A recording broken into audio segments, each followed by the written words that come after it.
How's it going today, guys? I just want to get on real quick to say, man, I was thinking about my dad earlier, and it had me also thinking about marriage. I always hear people talk about for richer or for poor, for sickness and for health, you know, through for better or for worse. But I rarely hear people talk about to have and to hold. And thank God for all the things that have been happening recently, because all I can simply say is a lot of the things that has been getting exposed to me wouldn't have even came across my mind or hit me if I still had my car and stuff like that and I'm still working. Because if you guys know me, once I get started, man, I'll get to rolling. So honestly, being able to sit down and reflect over these things has been a privilege.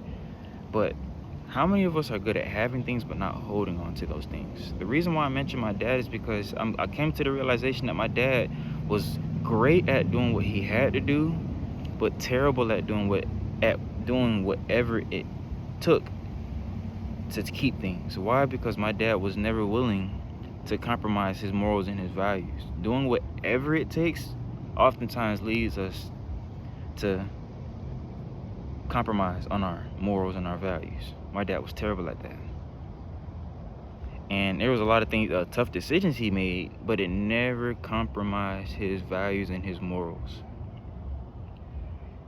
And I'm saying all that to say, when we're getting blessed with something, when God is blessing us with something, and along the way we start finding easier or whatever more favorable ways to take care of those things, but those things compromise our faith, but because it makes us feel good, we don't really see the issue in it.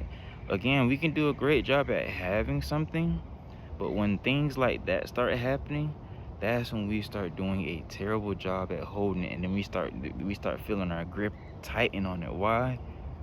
Because we're leaning into our own understanding while we should be leaning not into our own understanding. Proverbs 3:5, everybody's favorite verse, but how often are we actually walking in that? Trust in the Lord with all your heart, lean not into your own understanding. And then 6 says, in all thy ways acknowledge him, and he will direct thy path. And there come these times where, let's say you share your location with people. Think about the decisions that you make that makes you have to turn your location off every now and then, because it's not in alignment with the initial point of sharing your location. Let's say you like to check in with people. Let's say you're very specific with people. When you stop specifying whatever you're talking about and it starts changing to something, oh, I gotta do something, this, that, and the third. If it's not a surprise, then it's not oftentimes doesn't align with the initial point of keeping in contact and keeping things in check.